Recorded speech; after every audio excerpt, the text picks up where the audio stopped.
Hello everyone, आप लोग कैसे हैं। मैं उम्मीद करता हूं कि आप लोग बिल्कुल ठीक होंगे, जैसे भी होंगे मस्त होंगे, तंदुरुस्त होंगे। बच्चों, अभी आप लोग एग्जाम की तैयारी करते होंगे। माय डियर स्टूडेंट्स, सभी को देहाती सर यूट्यूब चैनल पर स्वागत है। मेरे प्यारे बच्चों, मैं आज आप लोगों के लिए फिर क्लास 10 से रिलेटेड इकोनॉमिक्स मीन्स अर्थशास्त्र से मैं कुछ प्रश्न लेकर के मैं आया हूं, जो वह प्रश्न आपके एग्जाम के लिए बहुत ही ज्यादा महत्वपूर्ण है और आपके एग्जाम में ये सारे प्रश्न में पूछा जा सकता है।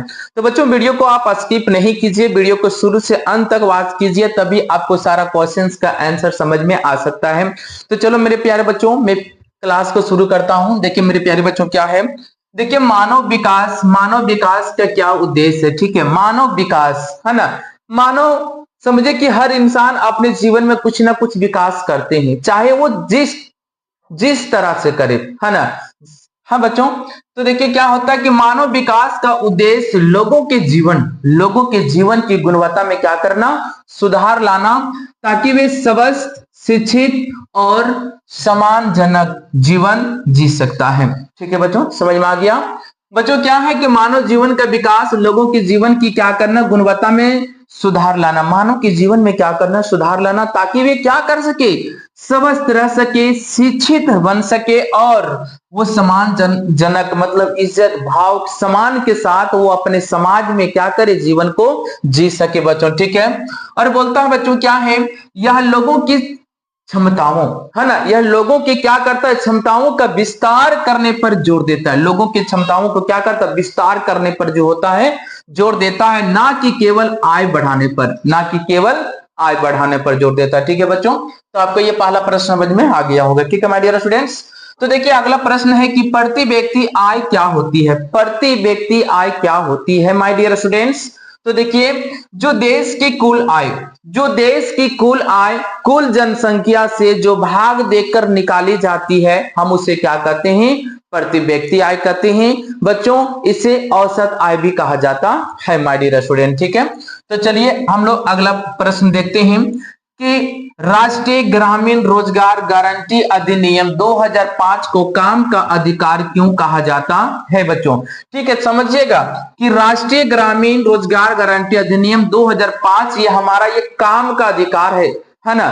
तो इसे काम का अधिकार आखिर हम लोग क्यों कहते हैं, तो बच्चों देखिए, राष्ट्रीय ग्रामीण रोजगार गारंटी अधिनियम 2005 को हम काम का अधिकार कहते हैं, क्योंकि बच्चों इस योजना के तहत 2005 योजना के तहत अंतर्गत जो होते हैं, देश में लगभग कितने 625 जिलों में जो होता है क्या, इस काम को लागू किया गया था बच्चों। ठीक है, 625 जिलों में, भारत के कुल 625 जिलों में लागू किया गया था बच्चों। ठीक है, तो बच्चों इसे काम का अधिकार कहा जाता है, क्योंकि राष्ट्रीय ग्रामीण रोजगार गारंटी अधिनियम 2005 प्रति वर्ष मतलब प्रत्येक वर्ष जो होते हैं ग्रामीण परिवार को, ग्रामीण मतलब गांव में रहने वाले लोगों के लिए था। ठीक है, किसके लिए था, गांव में रहने वाले लोगों के लिए था, जो मजदूर वर्ग में जो आते हैं, है ना।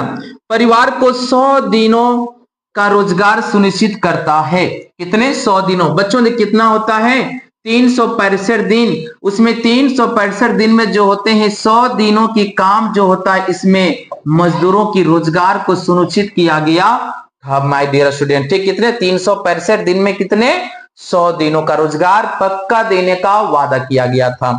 ठीक है बच्चों, यदि किसी आवेदक व्यक्ति, यदि कोई व्यक्ति जो होते हैं, यदि किसी व्यक्ति को 15 दिनों के भीतर, कितना 15 दिनों, जैसे एक महीना में 30 दिन होता है बच्चों, या फिर 31 दिन होता है। ठीक है, उसमें लगभग जो होते हैं 15 दिन, कितने दिन बच्चों, 15 दिन। ठीक है बच्चों, एक महीना में 30 या 31 दिन होता है, उसमें लगभग कितना 15 दिन। ठीक है, 15 दिनों के भीतर रोजगार प्रदान नहीं किया जाता है। यदि वैसे मजदूर वर्ग को यदि 15 दिन के भीतर रोजगार कहीं नहीं मिल पाया, रोजगार नहीं मिल पाता है, तो क्या होगा, वह दैनिक रोजगार भत्ता का अधिकार होगा। उसको जो होते हैं पूरे 30 दिन मतलब एक महीने का रोजगार का भत्ता दिया जाएगा। इस अधिकार के तहत रोजगार का 1/3 भाग मतलब 2005 जो होते हैं ना, जो होते हैं क्या, राष्ट्रीय ग्रामीण रोजगार गारंटी अधिनियम 2005 के तहत जो होते हैं एक तिहाई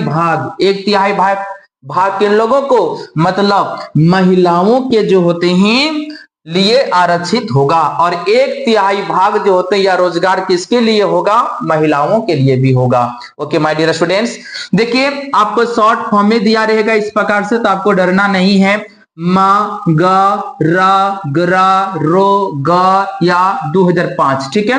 क्या होता, माँ से महात्मा, गा से गांधी, आर से राष्ट्रीय, ग्रा से ग्रामीण, रो से रोजगार, गा से गारंटी, या से अधिनियम 2005, ठीक है बच्चों। इस प्रकार से भी दिया रहेगा, तो आप डरिएगा ना, ठीक है। MNREGA भी यानी कि मनरेगा 2005 भी लिखा हुआ रहेगा, तो आपको नहीं डरना, ठीक है बच्चों।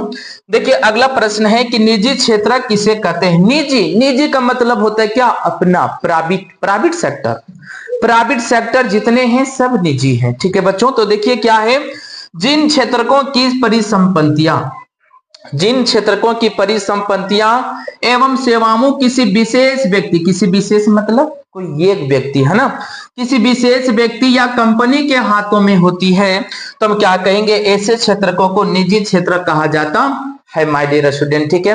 तो बच्चों यह कैसा लगा आप लोगों को, वीडियो कैसा लगा यह क्लास, सब कमेंट बॉक्स में जरूर लिख करके बताइए। और बच्चों इसके पार्ट 2 हम तुरंत वीडियो लाने वाले हैं और आपको मैं देने वाला हूं, ताकि आपके एग्जाम आसान हो सके। चलिए बच्चों सभी को थैंक यू। यदि कोई नए हैं तो चैनल को जरूर सब्सक्राइब कर लीजिएगा। चलिए थैंक यू।